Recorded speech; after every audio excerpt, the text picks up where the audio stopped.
This episode is sponsored by Bigger Bash, Bigger City's 25th anniversary celebration in Las Vegas this year, September 6th through September 8th at the Palms Casino. Tickets are on sale now, and we'll hope to see you there.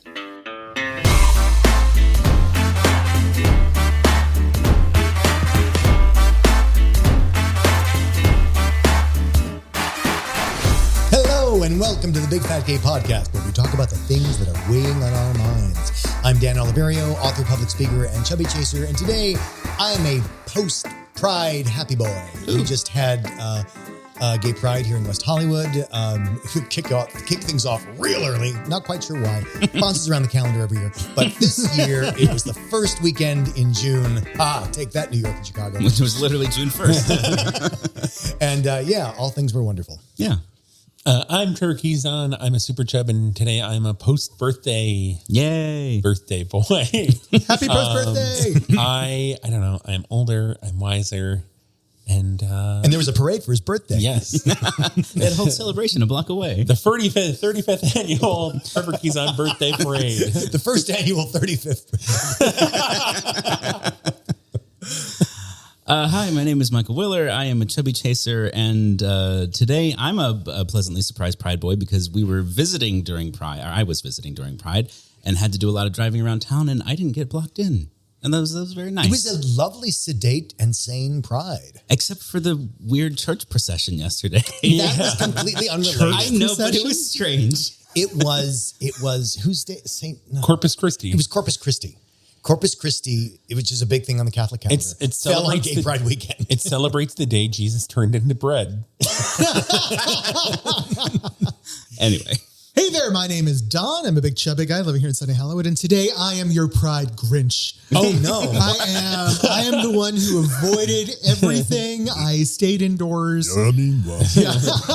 The closest thing I did to anything Pride related was I went and I sauntered out 2 blocks from my apartment, bought just ridiculously brightly colored ice cream. Like this ice cream. It was decorated with colors that do not exist in nature. And then you went back into Mount Rushmore. It was called Cookie Monster ice cream. They had apparently pureed Cookie Monster and poured him into a cup and frozen. Oh boy. It was disturbing. But I am well sugared and I am ready to go. Yeah. Sometimes you can get it with Smurf syrup. They had that. Yeah. Otherwise known as Blue Curacao. Thank you to our patrons, as always, for supporting the show. Getting the behind the scenes, getting the cutting room floor, getting the latest minisode with Dan and Don talking about fat sci-fi stuff. Yeah. There should be a theremin in the background. I love in-person episodes so much. You really can't do that via Zoom. No, you can't. It's awful. Also, we're very excited about Bigger Bash coming up in Las Vegas, September 6th to September 8th. It's going to be a fun Chub Chaser community celebration. And we're officially all going, right? Yes. Yay. Very excited. You heard it here first. Not that you would have heard it anywhere else. Yeah. Hey, they covered it on CNN, mister. Oh boy. That's right. They called it The Decision. Decision 2024. And while we are not a politics podcast, I just have to share that I'm very excited because of certain legal news that happened this week. Yeah. And because we are not a politics podcast, we're not going to say what it was. Okay. We're just marking it for history. Yeah, moving no, past we're it. not telling the 34 reasons. Big Fat Gay Podcast, Vague Booking Edition. Thank you to our affiliates, Big Fig Mattresses. Their recent sale is over, but they do them regularly. So if you want a mattress, you can click the affiliate link on our website, and that gives us a kickback, and you get to support a fat-friendly company. Get yourself a cool, comfy mattress. If you want to show us your new bearskin swimsuit, you can show us at Bigger Bash, and you can save 15% on that swimsuit by using promo code BigFatGayPod. Hell, take some boudoir photos of you wearing your swimsuit on the bed that you just purchased from Big Fig. Yeah. I feel like it's worth pointing out that we may be one of the only podcasts in existence where we were using all 3 of our major supporters long before they became our major supporter. That's possible. That's possible. Like, I, for one, feel morally superior. All right, let's get into it. Oh, right. I forgot. I'm throwing my cane and top hat Trevor backstage. came out in the wrong outfit. I'll do it if you want. Yeah, go for it. Okay, so a listener writes, after listening to the discussion about wheelchairs in airports, I'm wondering how you feel about tipping the folks who push you in the wheelchair. I'm supersized and ended up with a tiny woman pushing my chair in Tokyo.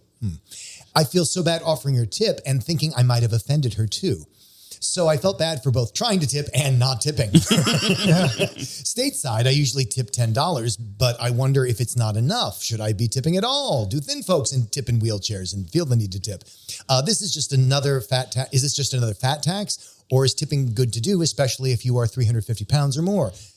P.S. I despise the carpet at LaGuardia also. It's exhausting. Yeah. I really need to see this carpet now. I'm going to go look it up online. It's perfectly afterwards. lovely, unless you're trying to push a chair and wheels up it. So this is probably very un-PC of me to say, but when I first read this and the listener wrote Tipping. about tipping the folks who push you, I couldn't help but think of cow tipping. Now, I thought he was talking about tipping the people in wheelchairs when I read the title of the email, and I just pictured someone running through the airport tipping over people in wheelchairs. No, that's a different sporting event, Don. Oh, okay. So tipping, have you got, okay, so people who have ridden in wheelchairs in airports before, is this a thing you've done before? Did you feel obligated to?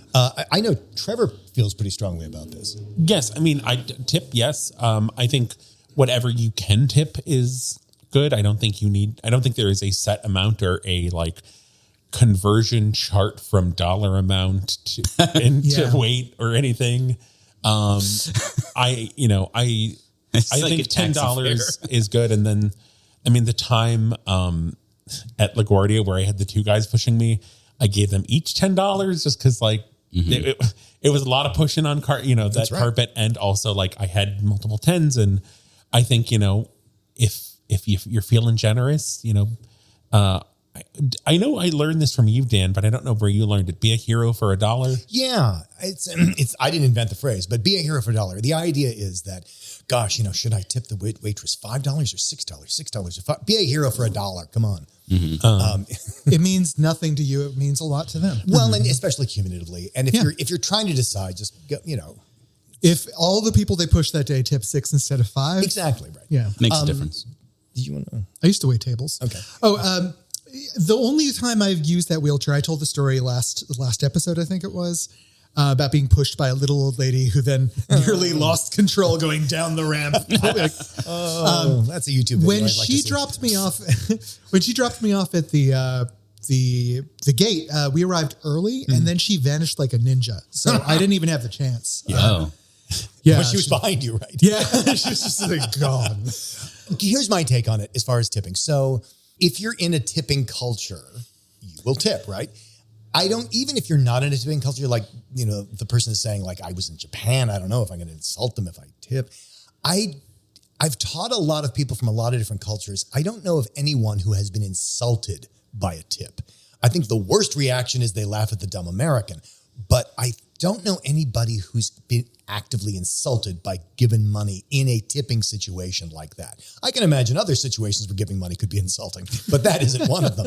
Okay. And number two, here's the thing about the fat tax and like that. I would say that if you feel like you're tipping out of apology, that's not a good sign. Mm-hmm. I would think of it this way. So imagine there's a lot of people you tip, right? You tip hairdressers, you tip cab drivers, you tip Uber drivers, whatever. And usually, you tip commensurate with service. So if you feel you have received particularly good service, you tip more than you might, let's say. Mm-hmm. And then there's the tip where I can't not tip, but they weren't really great. So I'm going to give them, 10% or whatever your low tip value is. What I would say is don't tip because you think they're disgusted. If you think they did more work for you, the same way that if you had one bag going to the airport or 6 bags going to the airport and someone helped you with your luggage and they helped you with 6 bags and you would tip more for 6 bags. You're not guilty about your 6 bags. It's just more work. Yeah. On the other hand, the place you don't want to be coming from is oh my God, I'm so I have to give them more money to make up for me. Which I'm not sure I don't think that's what our writer is saying necessarily, but I just want to make that clear that you're not tipping out of guilt. You're tipping commensurate with service. Mm-hmm. Yeah, that makes sense. I'm very curious if straight size people who need wheelchairs tip? I would assume so. Yeah, that would be my assumption. My mom, is older and needs wheelchair transport, and has had a couple of different people handling her, wrangling her, and tipped at various stages. Yeah, that makes sense. I think that's the bigger question. It is very possible to have 3 people pushing you during the trek through an airport. Somebody gets you to security. Somebody gets you through security. Somebody takes you to the terminal. Somebody takes you from the terminal to your gate. And then that could get expensive. I was going to say cab driver rules, distance should factor into your tip also. If somebody only pushes you 100 yards, maybe you don't need to give them a full $10. But look, there are lots of reasons to upgrade a tip. And if someone was pushing Michael or pushing me, right, I think I would want to tip them a little bit more for pushing me. If they were pushing Michael or my father, who's roughly about your size, I would feel like I would need to tip them more for pushing my father, because by the time they got to the gate, they would have heard every single word he knows in whatever language they speak, his life story, probably at least 2 dialogues about Broadway in the 1950s. You got to tip for that. Yeah, it's apology tipping for a different reason. Yeah, there are a lot of different reasons to give a bump. And if you feel there's an appropriate reason to give a bump, that's okay. No one's going to think less of you. I really just don't think you but can just don't insult feel people. obligated. Yeah. Don't feel obligated. That's all. Yeah. Well, now that we've solved tipping. Okay. I'm getting my get your cane again and top hat back from the stagehand and they're off stage. Yeah.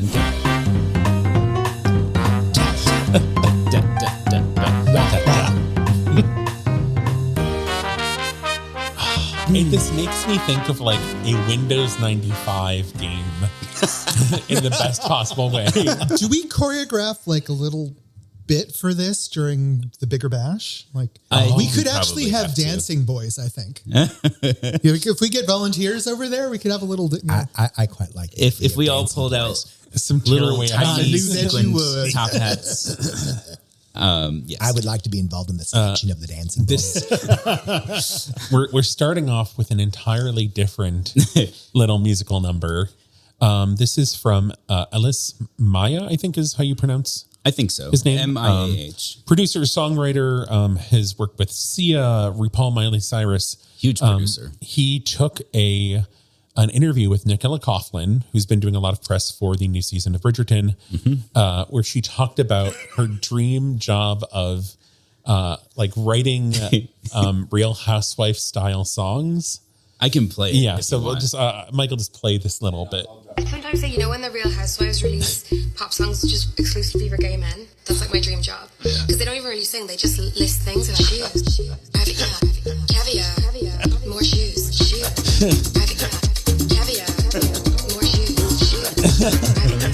caviar, more shoes, And it was the perfect timing, because it was it's the perfect gay anthem for the summer. So it's just kind of... I love that his approach to this was, she does this interview and she says, it's my dream to have one of those Real Housewives summer bops where they just list a bunch of things and then gays mix it into a song. And she's I would love this. And then he's your wish is my command. Let me just do this real quick. And it's a bop. So being tragically out of touch, I have to ask, is this Real Housewives thing a thing? Yes. I haven't. Oh, Yeah. right. It's several of the Real Housewives have released song, and they're so bad, and it's I am not a Real Housewives girly, so I don't I know some of the names of them when they come up, but I couldn't really name the cities. And it is just these very kind of vapid songs, and it's part of the episode of them kind of doing going their to the recording studio, mom dance in the studio, and then the release party, and you see how much pop culture you and I are missing, Tom? it could be mentioned. Wow, I'm feeling so left out right now. It could be mentioned, and perhaps we should have at the top of this, but Ellis Mia is fat. So he's the music producer. He did this, and I don't know, Big Fat Gay Podcast. I feel like maybe it was worth tying. Oh that yes, in. thank you for relevance. And the actress is currently in the spotlight for her fat forward role in Bridgerton. I mean, she's the friggin' star of the season. Yeah. I mean, she's on all the posters. Anyway, so Summer Bop, Absolutely. I looked for this, by the way. I looked for this on YouTube Music. I couldn't find it. Do you know if this is out? Or I don't know if it's out, or if he just did kind of a video. She commented, by the way. Did she? Yeah, she commented on this Instagram post, which is where it originated. And she said, "This is the best thing that's ever happened to me." It has over 80,000 likes. To be clear, her comment has over 80,000 likes. As I said, she's on the cover of every friggin' photo featuring that show. Shoes, private yachts, caviar, more shoes. And I feel like this is something we can all aspire to. What are your 3 things for your Real Housewives song? Air conditioning. Probably too many syllables to make it work. But Cakes, AC. Ooh, good. Big chairs. More cakes. More cakes. Hey, there we go.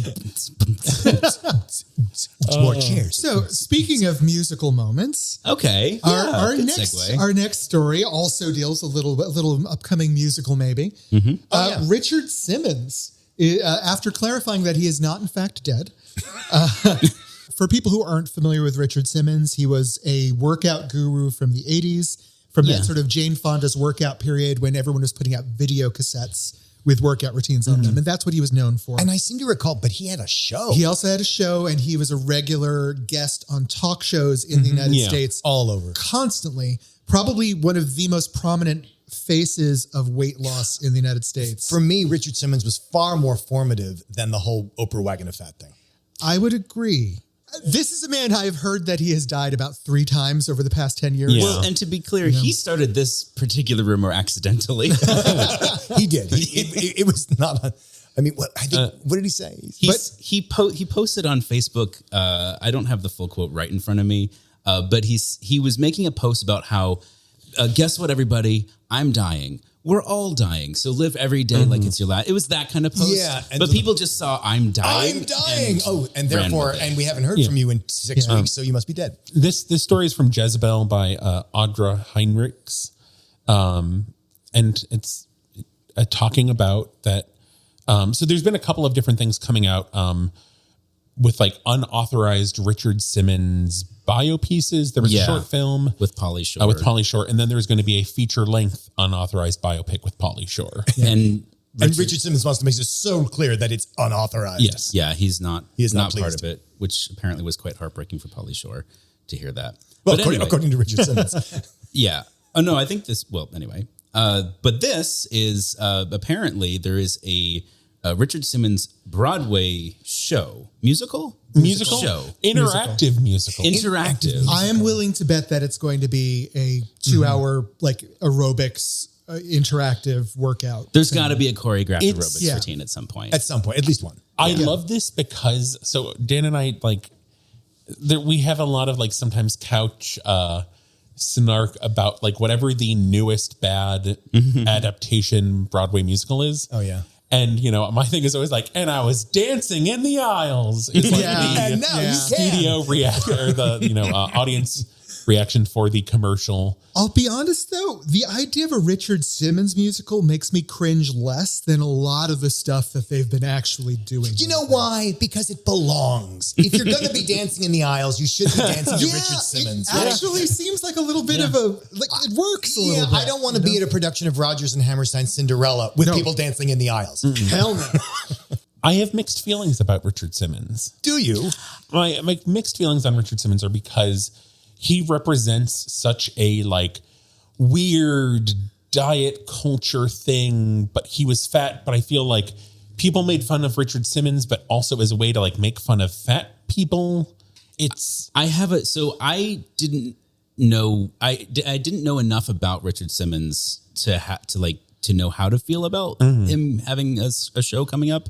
And because, he had his own show. It's Sweating to the Oldies. Yeah. So like he did that whole thing, and I was like, okay, well, what is this exactly? So I did a little light research because I wanted to know how to feel about Richard Simmons. And apparently I found this op-ed that he wrote on CNN, and it's from 2011. And the title is "Fat Jokes Hurt, They're Not Funny." And this was a reaction to George Lopez making fun of Kirstie Alley's weight. Oh. And so the context here for me is that when I found this article, I thought it was about Richard Simmons when I read it initially. And I was confused. And when I got to the bottom, it said written by Richard Simmons. I see. Or it's an op-ed, not an article. And the thing is, he talks about basically being bullied in school and calling him a fat pig and being confused by this and like, well, I'm not a pig, like all. And so basically relating his experience and saying, I like George Lopez as a comedian. I think this is terrible that he said this. And by the end, when I had this surprise twist moment at the end of like, wait, this was written by Richard Simmons. And it made me very emotional. I was like, he was one of what a thing to say. It's interesting that he was such a formative part of the movement when also I could hold him up as being one of the only positive adjacent voices for weight loss. Yeah, because I think so too. He always delivered, the message he was delivering was always, you have to lose weight. It's necessary for your happiness and your health, right? But despite that, he was never a blame game person. He was always supportive. He never framed you not getting thin as a loss ever, right? Yeah. He talked about the hardness of it. And he was the only fitness person I could think of in my lifetime to push back against fat jokes. Absolutely. To push back against fat shaming, even when he was at his most famous, when he was in a position of power. Because he could have easily said, well, there you see why you should lose weight. Buy in my video. And I will also confess, I attended a Richard Simmons workout There we class go. Really? in Beverly Hills twice. How was it? Right? Excellent. It was a wonderful, wonderful experience. I got some personal attention from him. He was like, "You're new. I don't know you. Why are you here?" Yeah. Right. And like the interaction was less than 30 seconds, but memorable. I felt seen, and I felt like the effort I was putting into this class was being praised. Right. Yeah.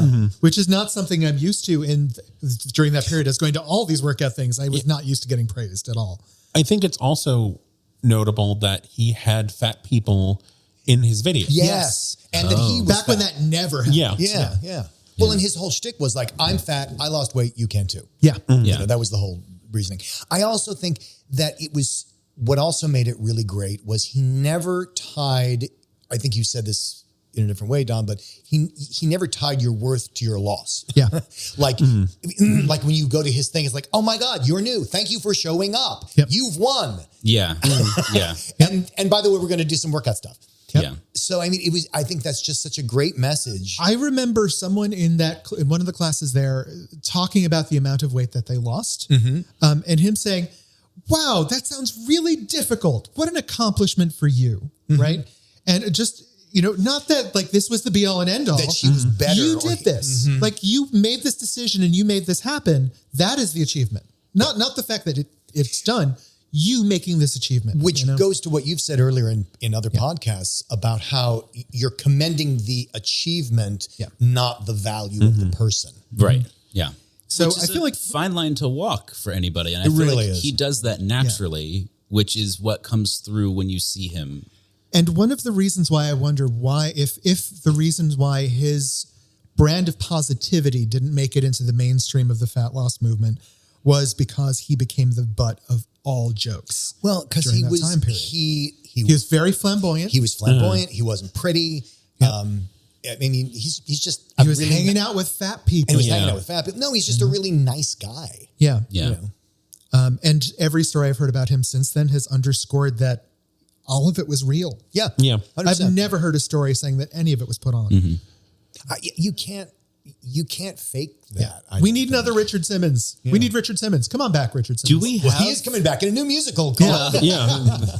Is there a current day Richard Simmons? Does that exist? There most likely is, but I feel like there's no platform for a positivity thing that would reach everyone now. And I think it's because there's so many more people doing work, but like ironically, the internet has kind of made it harder for there to be this person. Yeah. Because there's Right. so many more, There's more noise. celebrities kind of reaching. And if there ever were, they would be torn to shreds immediately because it's always about counter movements. It's always about, someone's really popular. Well, great. Let's find out what's wrong with them. Let's tear them down. Yeah. Well, in more positive news, let's get into Fatpads 2024. Feel the wind, feel the change. It's so breezy. I swear I always smell pine whenever we play this music. We need a Fat Watch helicopter. Yes. The Fat Copter. California. I feel corn. Lots of corn. I feel like So much corn. Thank you, Catherine. I feel like the Fat Watch helicopter would be like one of those crazy, like the military, like with the two spinning. Oh, the Sikorsky helicopter. It's actually just me holding two of those propellers hovering over traffic. So I'm curious because I know. So we're talking about Liz's reaction to the new South Park special, South Park: The End of Obesity, and I knew I was so worried about this coming up, and I knew that like Dan wasn't going to watch it without me knowing. I was pretty sure Michael wasn't. No. Don, you were the one I was unsure of your relationship to South Park. I saw it up until the pandemic, and then I haven't seen anything since then. So we're all blind on this one. Yeah. Yes. So meaning we have not seen the South seen Park this. episode in question. The whole episode is kind of South Park taking on kind of the obesity epidemic, but not really. It's kind of the trend of people losing lots of weight on all of these drugs, but also the inaccessibility of these drugs and navigating the healthcare system, and also kind of the food industry as well, and just kind of how there are all these systems in place to make it difficult for people to lose weight. And this, there's a little segment where it is the alternative to all of these drugs. If your insurance won't cover any of the GLPs, there is this new drug. Can I play this? Yes. Okay. So this is Lizzo did a live reaction, not having seen this part of this episode. Well, she's duetting, right? She's duetting a live reaction. Worst fear has been actualized. I've been referenced in a South Park episode. I'm so scared. I'm gonna blind duet to it right now. Here we go. I'm telling you, Sheila, these new drugs are pretty amazing. I was feeling so ashamed of myself, watching Randy go out and exercise all the time and not eating as much. But I just don't have the same kind of willpower he has. Which of the drugs are you on, Sharon? Ozempic, Mounjaro? Oh no, I talked to my doctor. He said insurance would only pay for those if I had diabetes. But if you can't afford them, then how are you managing your weight? Don't you know, Sheila? Now there's a whole new obesity drug for those of us who can't afford Ozempic and Mounjaro. I've controlled all my cravings to be thinner with Lizzo.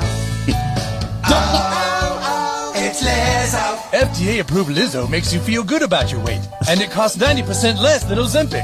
I've lowered my standards and my expectations. It's Lizzo. In case studies, 70% of patients on Lizzo no longer cared how much they weighed. I don't give two shits. It's Lizzo. Lizzo helps you eat everything you want and keep physical activity to a minimum. Some patients report constipation while listening to Lizzo. Stop listening to Lizzo if you experience suicidal thoughts. Serious side effects may include pancreatitis, hypothermia. Cut the fucking album! That's Lizzo. Are you living with concerns of obesity? Ask about the power of not giving a fuck with Lizzo. Period. That's crazy. I just feel like, damn, I'm really that bitch. I'm really that bitch. I really showed the world how to love yourself and not give a fuck to the point where these men in Colorado know who the fuck I am and put it on their cartoon that's been around for 25 years. I'm really that bitch, and I'll show y'all how to not give a fuck, and I'm going to keep on showing you how to not give a fuck. Oh, Lizzo, bitch. So that's the ad. And so watching this, I don't know about you guys, I had a very mixed reaction. Yeah. Because Lizzo doesn't say much. She reacts visually, which is why it's hard to convey in a podcast. But at the end, she seems to embrace it. She puts a really positive spin on what was not entirely positive. Yes. Yeah. I mean, it's South Park. They've got to satirize everybody. Yeah. They're not just picking one side or the other.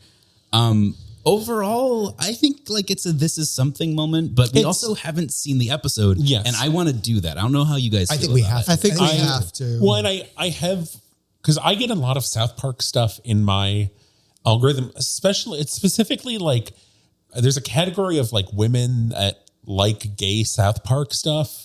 What? Which they've kind of done on the show with like Tweek and Craig dating or something. I don't know. It's a whole thing. It is. I used to watch a lot of South Park. I was picturing like big gay Al porn. No, it's just like, it's a whole, I don't know. I'm not going to go down this rabbit hole.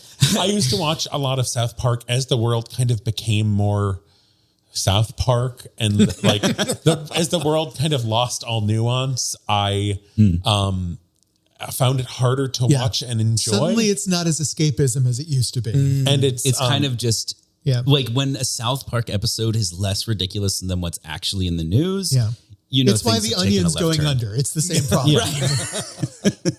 From what I have, because I saw a lot of clips and I read some takes, and it's something, but like, I don't know, kind of it's a positive take. Something. It's a very like as positive I think as South Park can get on fat stuff while still being South Park, because historically South Park has been very fat phobic. I would be curious from listeners who enjoy South Park if they've seen it. Even if we do cover it, I wouldn't necessarily tell people who aren't South Park people to watch it. It's a very, I don't know what we're going to find, but from that clip, I'm pretty sure what they're skewering is the healthcare system and fat people who don't want to be better by losing weight. That's what it sounds like. That's what it sounds like. But you know what? We should give the movie a try, because it's really, isn't it like, it's at least an hour and a half, right? It's, I think, it's a 45 minutes or an hour. Oh, okay. I don't think it's a feature. It's not a feature. Yeah, like a long episode. It's a special. Okay.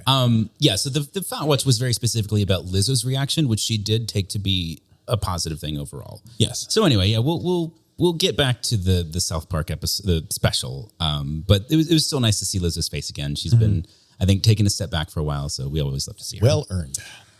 So we had a listener write in, and surprise, it's another mailbag, but a main subject. And it's really cool because we haven't tackled this subject yet. So I would like to start with the mailbag, and then we can get into the rest of it.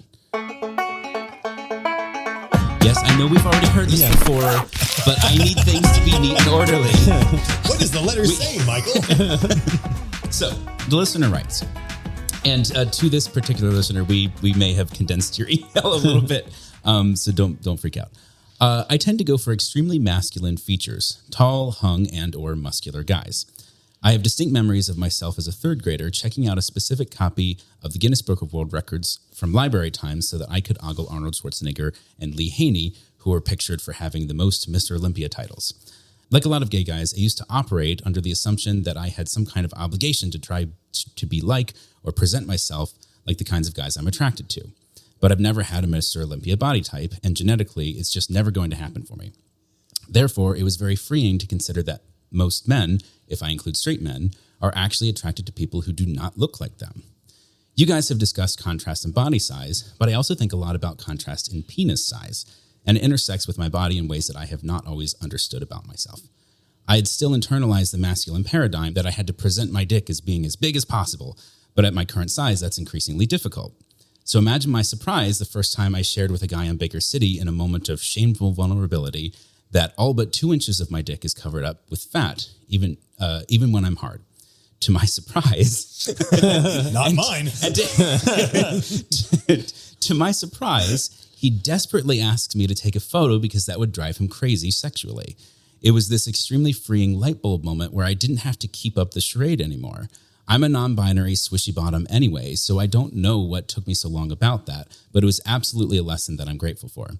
I now really value in potential partners if they get off on the idea of my dick being covered up, because it means to me that I can be myself around them. My gender identity now feels more in alignment than ever, as I can present myself as the fat one with a little covered up 2-inch dick, and my partners and I can enjoy that their dicks are literally double, triple, or quadruple my size. The smaller my dick gets, the bigger they are by comparison, so we can both revel in how much more masculine they are than I am. It's a really fun dynamic that is pretty specific to being a super chub, and I've never really heard anyone else talk about it openly. Perhaps I'm not in the right online spaces. Thank you again for your show, and Dan for your book. You've all changed my life, and I'm eagerly awaiting what percentage of this message won't make it to air. David, they, them pronouns. So there is a lot in here. There's a lot in there to unpack. Yes. And some of it is, that applies to a lot of people. And then there's that applies to a specific kind of person. And so there's a lot that's both general and specific depending on, unearthing things. Yeah. I think for me, there's like a handful of like headlines. There's the kind of discussion of Fatpads / FUPA, like as a kind of unique FUPA. Oh yeah, FUPA. So sorry, somebody define this. So I always thought this was a surprise to me when I was doing a little bit of research for this. I always thought that FUPA and Fatpad were sort of gendered terms. A lot of times, there are two words for the same thing because one is straight and one is gay, one is male, one is female. Like handsome and pretty, right? Right. They're just sort of gendered. Yeah.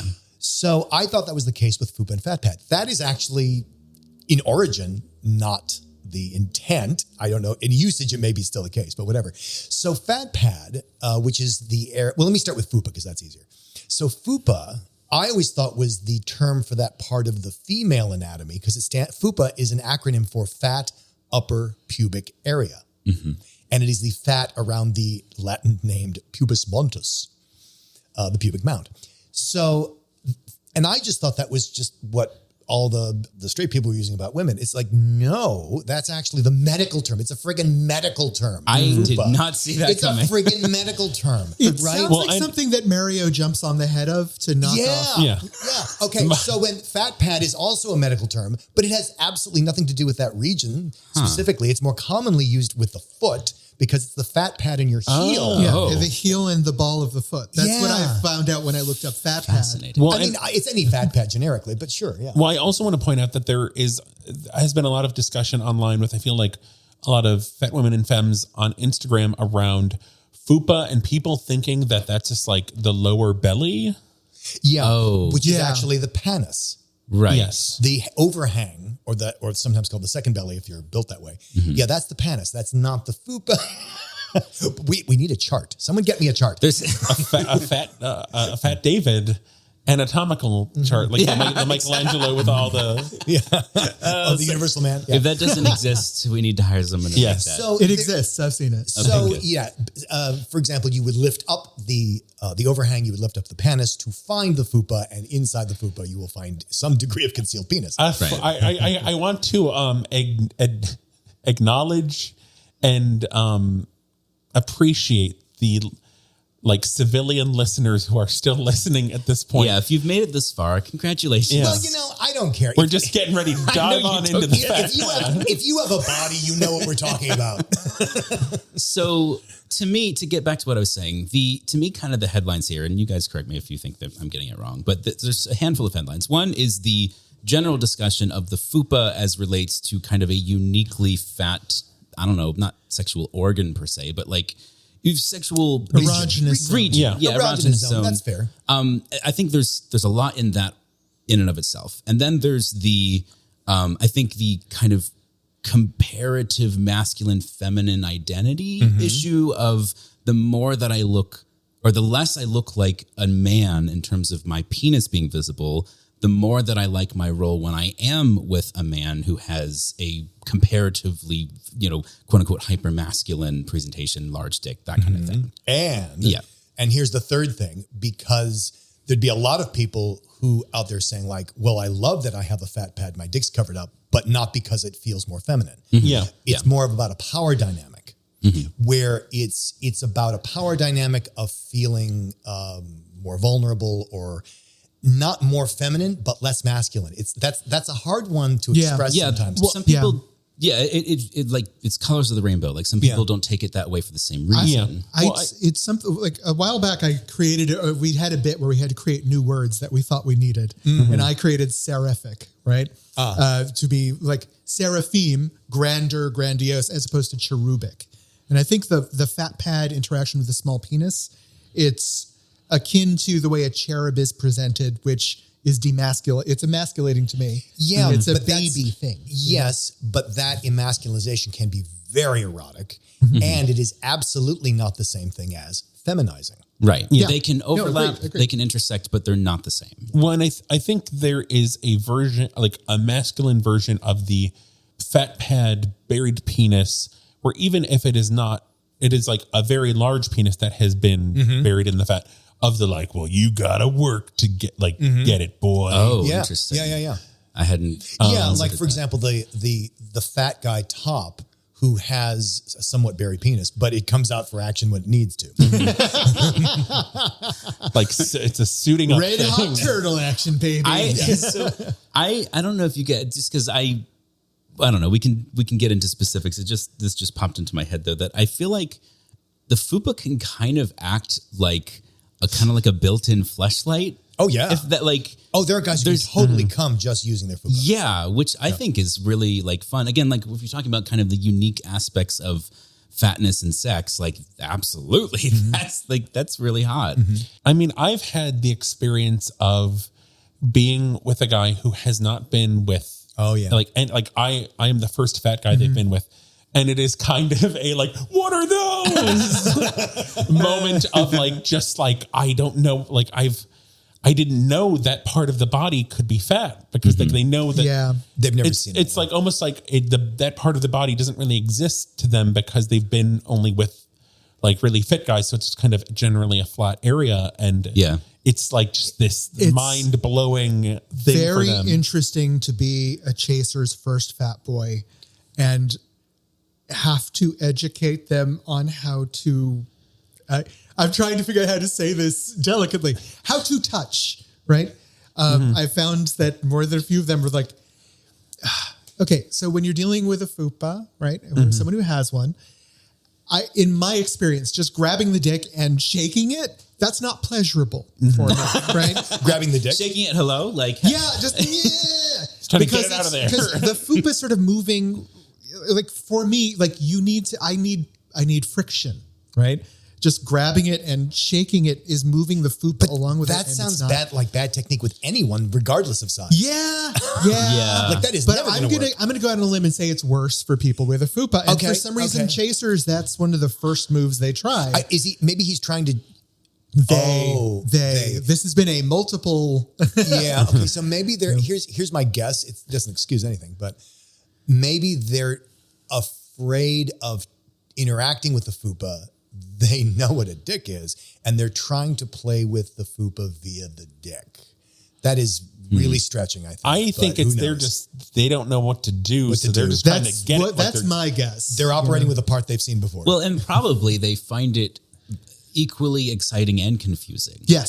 So that like, is definitely always, yes. Like frequently the like case with they're sex. enthusiastic, but they don't know what the hell they're doing. Yes. Oh, like any other adolescent male of 37 years old. Yeah, basically. So chubby guys, like be aware that there are going to be a lot of chasers that want to have a party on your body, but don't know exactly how to utilize the picnic cloth that well. I don't know how to. I don't know. I love how delicate Don's trying to be in this episode about penis size and fupas. We are a family-friendly podcast. No, we aren't. We are. It's just a different People family. are listening with their children right now, and we have to make episode 7, we talked about fold fucking or something. Like it was. So, but compounded by that, Don, is the Chubb's possible uncomfortableness with being appreciated. I mean, the thing with Chubb chaser sex in the beginning is you're being admired for something you don't necessarily want to be admired for. Yeah. Mm-hmm. So somebody going apeshit over your fupa, somebody going apeshit of like, wow, it's even smaller than last time. You know, it can cause a lot. So you have this feedback loop of I'm enjoying it, I'm not supposed to. He's enjoying it, he shouldn't, and it's. I feel like I would. Okay, so I'm going to relate a very graphic and unpleasant experience, a scarring experience. Oh no!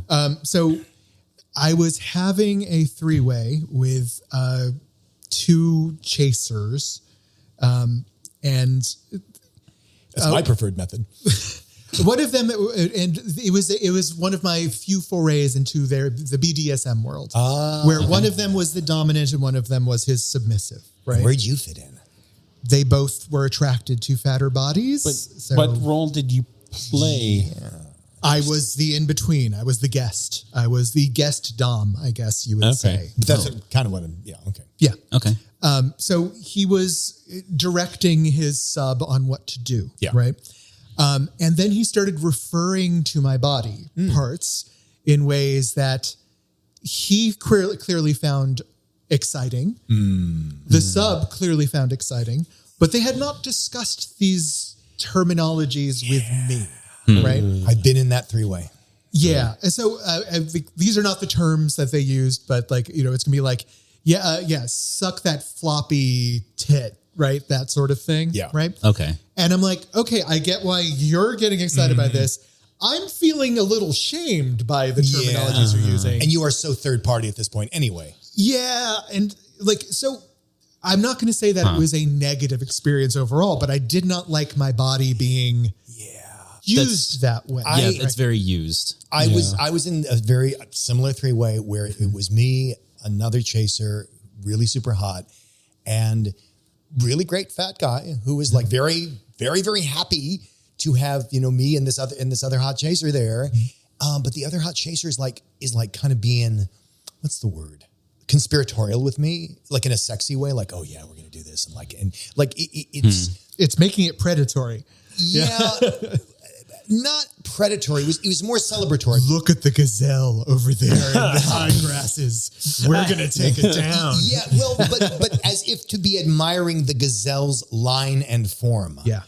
And the gazelle is not, I was trying to like redirect his dialogue so that it was more inclusive of the chub and a little less objectifying, which was pretty hard to do when his dick is raging. The other chaser, right? When his dick is raging, you can't hear because all the blood's, somewhere else. But it was totally what you mean. It's like, it's non-consensual. Yeah. And you're like, well, what do you mean it's non-consensual? You're all three in bed together. That part isn't that. And it's not even that you have to ask permission. You don't have to get out a contract and a pen, but you just have to sort of take it to the person, see how their face reacts. You have to kind of test it. You have to get there first. You can't just open the gates and assume they're fine. And it's a little weird, just as a side note, it's a little weird to be in that situation. Okay, let's be completely blunt. My penis is in someone's mouth. I'm not leaving. Right? So you're weighing the pros and cons at that point. I am complicit now. So I'm going along with it because I'm not leaving. Because you're in deep is what you're saying. Yes, basically, like I am disapproving of this moment, but you know what? You got me over a barrel. Don't stop. I hardly disapprove it. Don't you dare stop. Yeah. I literally remember afterwards, like, I feel complicit in the way I was treated because I didn't say anything in the moment. But I also feel it's completely reasonable that I didn't say anything in the moment. And what would you have said? It's going to be ugly. I mean, I would feel like going into that scenario, or if you were to do it over, that you should have kind of like a safe word, like timeout thing. I think especially with three people and with that kind of like, S&M, BDSM dynamic, that there needs to be like a way to check in.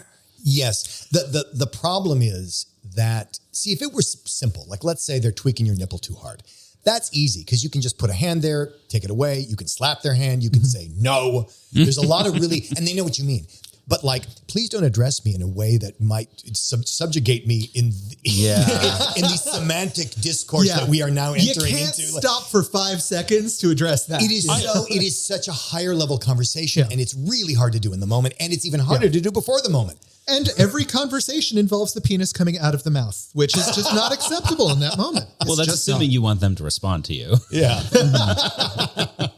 And I should say, there are plenty of guys for whom what you're describing is a total fantasy to be operated on as an object of two other guys. I'm aware. They would love it. They would love it. They're sidely like, sign me up. Who are these guys? But I think everyone has a very much line where things cross and is like, this is not how I would like to be objectified. Thank you very much. Yeah. And even there are guys, I think you've said this in the podcast, Trevor, like you love being objectified, but it has to be consensual. Yeah. And even in that situation, like, even if you add the suffix of, oh my God, you are so hot after that sentence, that's going to be a little mitigating. And that's that's a lot of what I do when I'm testing waters is I will use language like that. And then the compliment dovetails into it. Context changes everything. Absolutely. Yeah.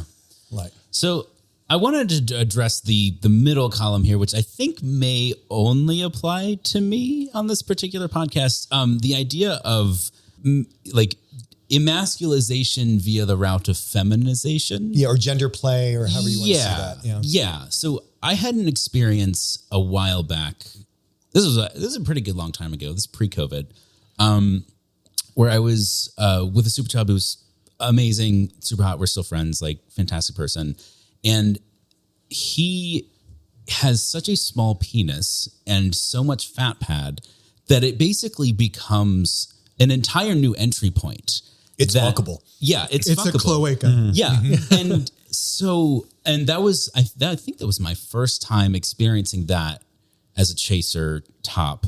And it's kind of hard to describe, but when both people are super into that, it takes on a whole other experiential context. It is totally hot. But I don't see that in a masculine, feminine. No, not necessarily. But other people might enjoy that. Right. Like, that's my point. Not necessarily, but in this case, it very much leaned into that because it's a very like, it can very much present very much like the sort of typical like straight missionary type experience. Absolutely. And that can be really, really quite an experience. Yeah. It's interesting because it sounds adjacent to foreskin play, which is very big in sort of mainstream gay sex stuff. That's people who are obsessed with the foreskin.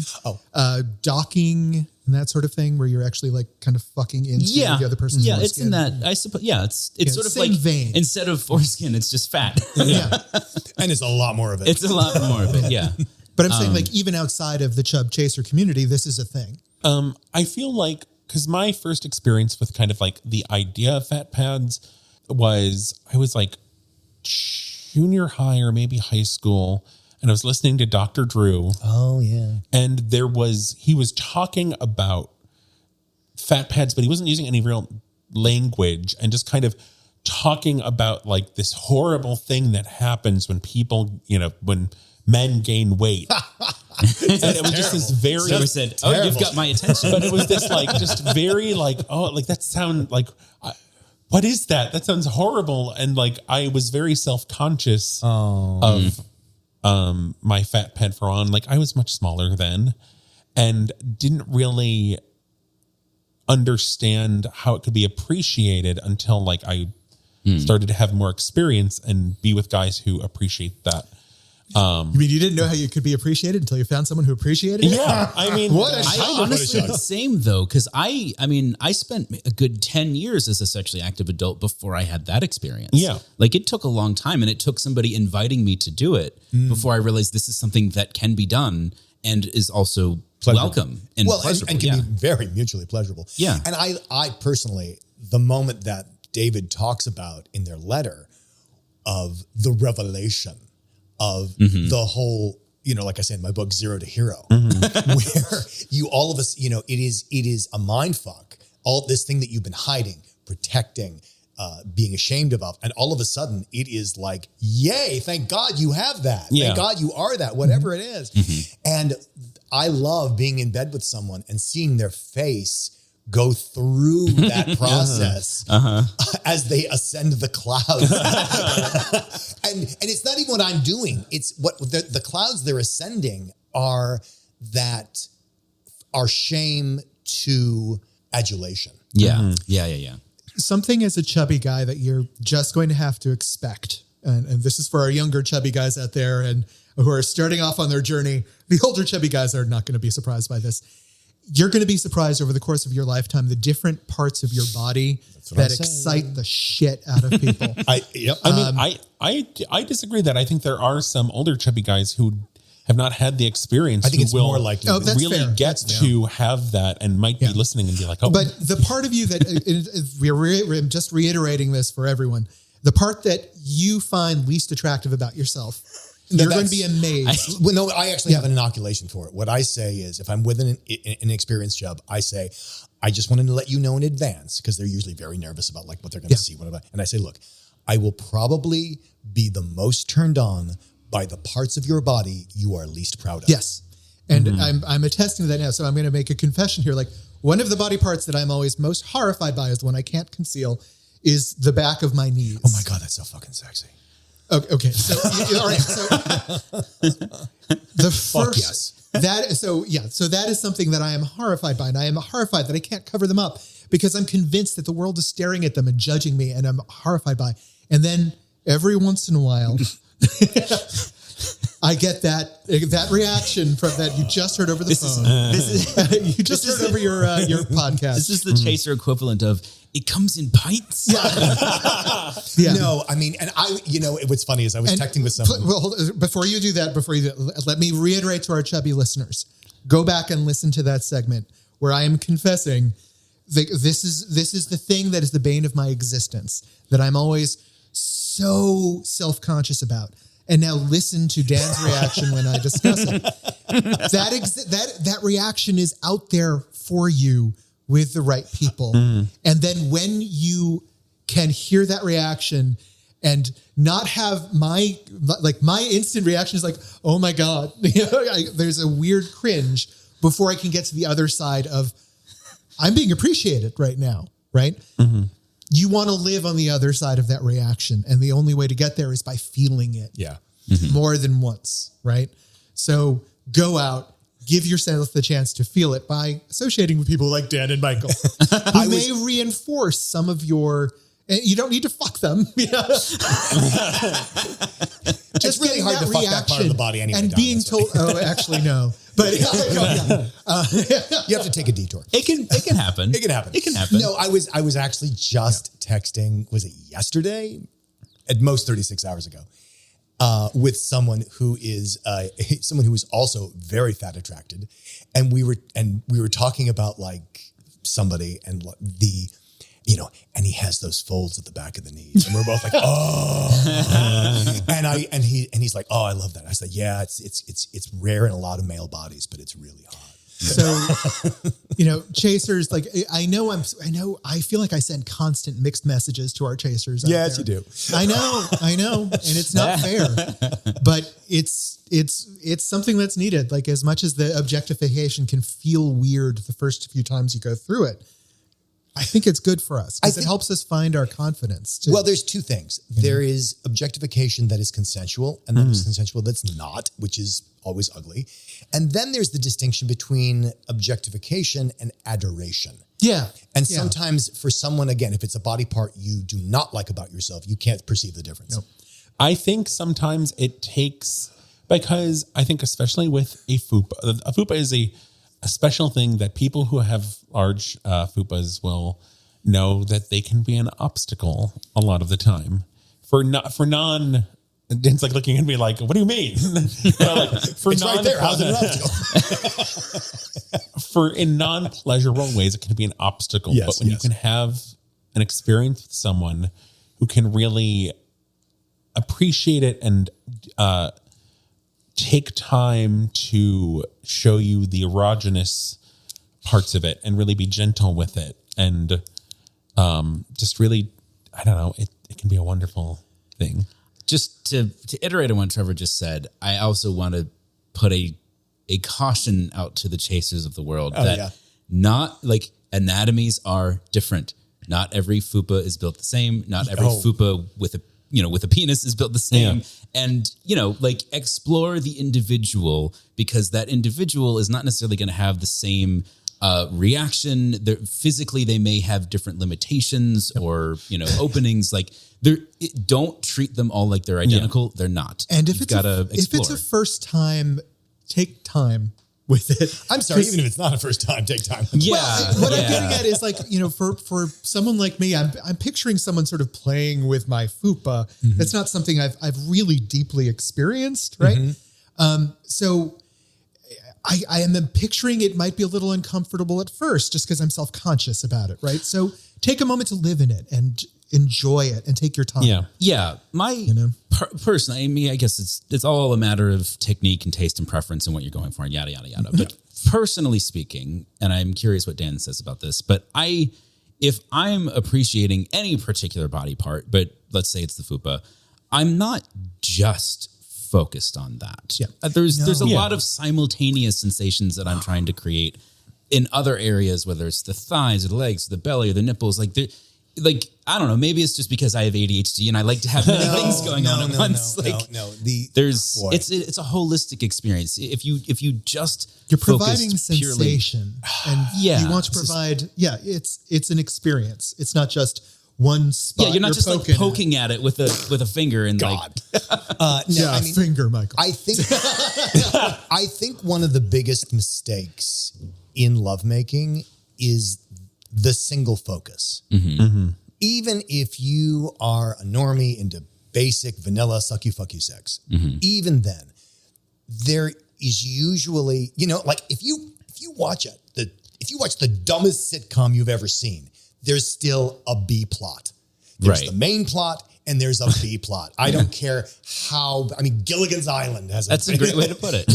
So I don't care how dominant this one sexual thing. Yeah. There should be something else going on that is, whether it's emotional or another sensation or another erogenous zone. Mm-hmm. It's kind. I don't want to get. Sometimes for me, it's a little plate spinning because I can have 3 or 4 of these going on at once. But now I'm picturing you in the bedroom wearing gigantic red clown shoes. But here's the deal. The deal is that the reason I do that is the Chubb's experience of that is they're like levitating above the bed saying, how are you doing this? Yeah.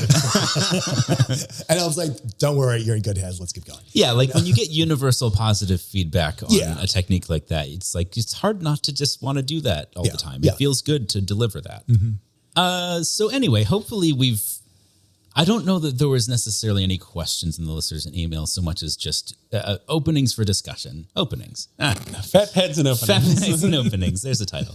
But yes, it's true. We haven't necessarily talked explicitly about that. And I've had a lot of fun talking about it. Yes. I'm sure we have gone on. And we have gone on. And honestly, I'm surprised this isn't a double episode. It may be. Yeah, when it's a good one. I'm curious what listeners think, though. Write us in, bigfatgaypod@gmail.com. Listen out. Do we have a tip today? No tip for tip's today. Buried in the Fatpads. No, I'm excited for this bit though because Don set it up as this one was a hard bit to come up with. So hard bit to find, you might say. I work really hard to uncover hidden treasures for our bits. But you got it out of there, did you? I did get it out of there eventually, though it took a little bit of work. So today, in fact, in celebration of the Fatpad, our bit is involved buried treasures. It's things worth looking for that need to be uncovered, that take a little bit of effort. Yes, please. Right? So all of these questions today deal with things that have been buried or need to be uncovered in some way. Okay, so sometimes treasures need to be dug up repeatedly. Chippewa Flowage, Wisconsin, has a bridge that's pretty vital to their community, keeping them connected to the rest of the world.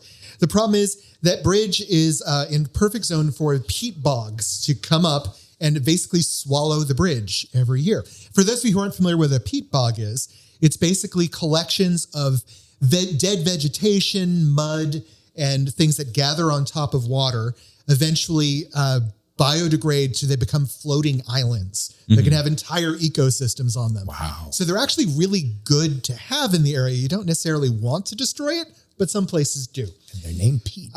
So twice a year, the Chippewa Flowage community in Wisconsin gets together to stop their bridge from being buried beneath these peat bogs. How?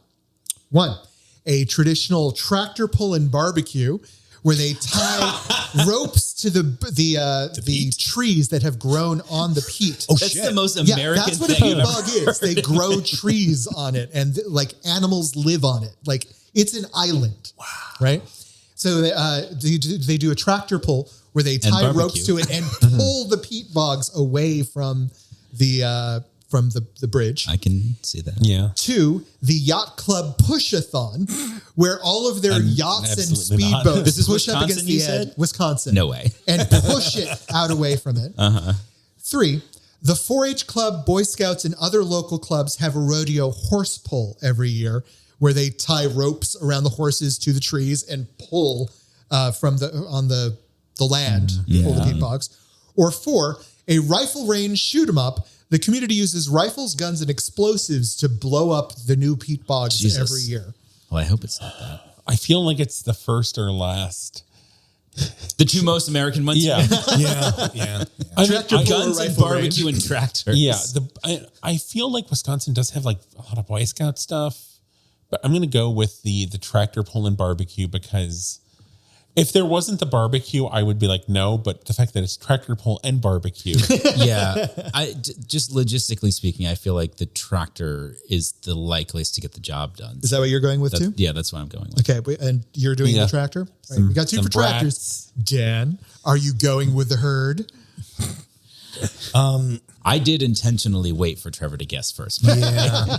Kind of think it's the 4th one, but it'd be stupid not to vote with Trevor.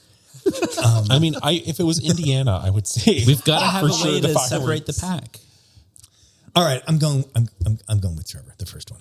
All right.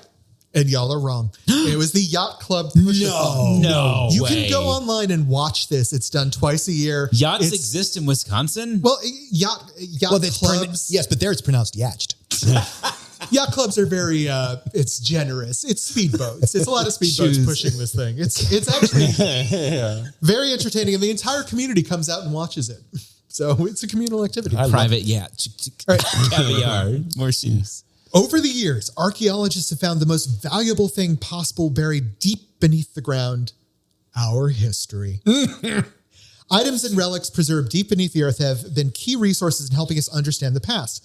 Knowing this, programs have been started to leave behind what in mines as they're closed down for future generations to find. 1. Mines, like abandoned mines? Abandoned mines. Okay. Like coal mines as they empty out and get left behind. Okay. 1. Non-biodegradable trash from local communities. 2. Books and documents slated for destruction. 3. Sewage filtration projects that will collect biological history of regional populations. Or 4. Servers filled with terabytes of information. I think that was in the Planet of the Apes where they find that city. The bomb. I'm having a hard time imagining a rural mining town having computer servers. What are we going to do with all these servers, Joe? I mean, maybe they got shipped in, I suppose. But I want to say the technical documents. Books and documents slated for destruction. I think trash. I think that non-biodegradable trash, because that makes sense. And also it would prove to be a time capsule in the sense of just having access to any stuff of that era. And I can totally see selling it as a time capsule to be the way to get it past the EPA. Yeah. Because what you're basically talking about is we had a coal mine. We're not going to clean it up. We're going to make it a time capsule as a landfill for plastic. Yep. All right. The correct answer is, in fact, and you'll be happy to know, servers filled with terabytes of information. Really? Yeah. There's actually it's a Gut Hub is a business that is basically hiding the blueprints how to build a future in various mines around the world. But those aren't going to survive. And the technology to read them certainly won't. Well, the theory is if you can get them running again, right? If you can figure out how to power these things, then the history of mankind's information will be available. That is the dumbest thing ever. Hard drives degrade. They don't last forever. I don't know specifically what type of You give me their number. I'm going to straighten them the fuck out. This is where we're going to store all the pictures of Fatpads. In the archives. Well, it's the company's name is Gut Hub that's doing this. So. All right. I like this one. There are 3 of these in the world. They're buried. They're made of salt. What are they? 1, cathedrals. 2, military bunkers. 3, amusement parks. Or 4, hotels. Made of salt. Made of salt. And they're buried. I will tell you that the thing that we are discussing was originally a salt mine that was repurposed for functional purposes. Well, I know they do that with so the structure is carved out of salt. They do the that. Structures. Hotels do that for ice, or at least there is a famous hotel for ice. Yeah, there's an ice hotel in Scandinavia. They build this ice hotel every year. No, I know that, but you're not talking about the underground and the salt and the. I'm just trying to find my way towards whether or not somebody would decide to do that with salt as opposed to like ice. My first guess is hotel. So I'm thinking bunker, military bunker. I'll say cathedral just to be different. Did we all get it wrong? I almost won. One of you has gotten a point. Okay. One of you has gotten a point. Oh, so congratulate Trevor. And it is Mike. I did it! Where's my applause? Mr. Bit Winner. So there are three different cathedrals around the world, officially recognized cathedrals that were built in salt mines out of the salt crystals. Oh, see, 3. It has to be. So they've carved them into the walls and everything. There are 2 in Poland and 1 in Colombia. All of them recognized for different types of beauty. Like one of the ones in Poland has like these salt chandeliers hanging from the ceiling. It looks like a palace. The one in Colombia has been decorated with colored LED lights that shine through the salt everywhere. It's beautiful. Have you ever, I'm asking Trevor as another bigger guy, have you ever gone into like super saturated salt water? I have not. Oh, the Dead Sea. It's an amazing, like if you have a bigger body, like I could just lay on top of the Dead Sea. It was amazing. Anyone can. I was going to say, if you don't float, you hover. Yeah. Yeah, you might have just been above the water. If you want to feel what it's like to be a fat person in water, go to the Dead Sea and float around. Just bring something to wear on your feet.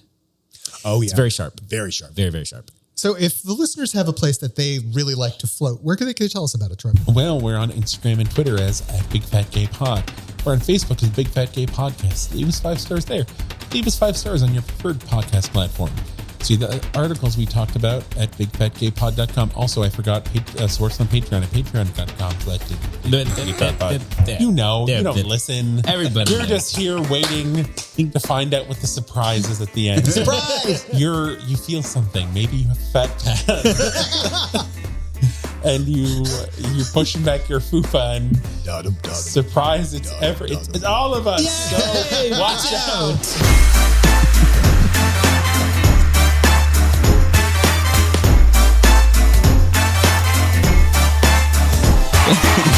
Is there a pencil test for the fupa? We've been here the whole time.